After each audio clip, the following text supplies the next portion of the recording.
assessing how to either find your stack or maybe some of the periphery pieces that you can have for lineup savings, or if you just want a one-off Mike Trout or some high-end player that you just have a good feeling about that day, but you don't want to include the entire team stack to go along with it. I mean, is that just nonsensical to begin with? Like, if you're going to pay up for a batter, do you want to make sure that you have that stack and then try to find the cheaper pieces elsewhere?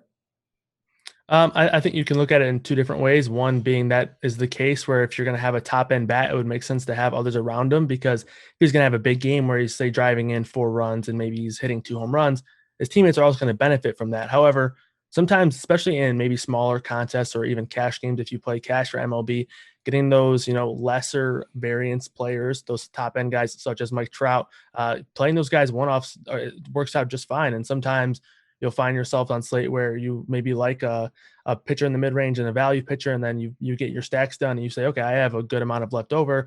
Do I want to play Mike Trout, or do I want to just continue stacking and play Andrelton Simmons or something, or some lower end batter? Obviously, you're going to want the upgrade. So I think it depends. Again, for me personally, I always prefer to stack as much as possible. When creating rules, I think the first one to start off with in stacks is stack as much as you possibly can in baseball, because everybody's correlating. A solo home run obviously is not going to correlate well, but a lot of times if someone's driving in a run, if they're scoring a run, those are going to correlate with your team, and that's important. Always correlate, always stack, but again, there's going to be plenty of times where one-off type plays are strong plays as well. So, David, how do you approach it? Like, are you looking at the over-unders from Vegas and being like, oh, geez, this game total is 21 and everything else is 8.5 for the day? Probably want to stack that game. Like, is there any sort of rule of where to start when trying to predict your pitchers or your hitters? It's funny with MLB, like the over-unders are all usually pretty close unless it's a game in Coors. And if you don't know,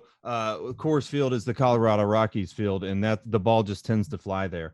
But usually it's like a 1.5, or if it's a Dodgers versus like the Pirates, 2.5 spread, and it doesn't really change that much. As far as how I'm stacking my hitters, what I typically want to do is find two teams that I like and find a way to stack those two teams. And I will adjust my pitchers a little bit. I will want my hitters close to each other in the same lineup, because think about it. If you play the number 2 hitter and the number 7 hitter from the same team, you don't even have to do that. One's not benefiting from the other. I think the only way that would happen, those two can't benefit from each other. So you want to stack up, say, 3 to 4 players per team.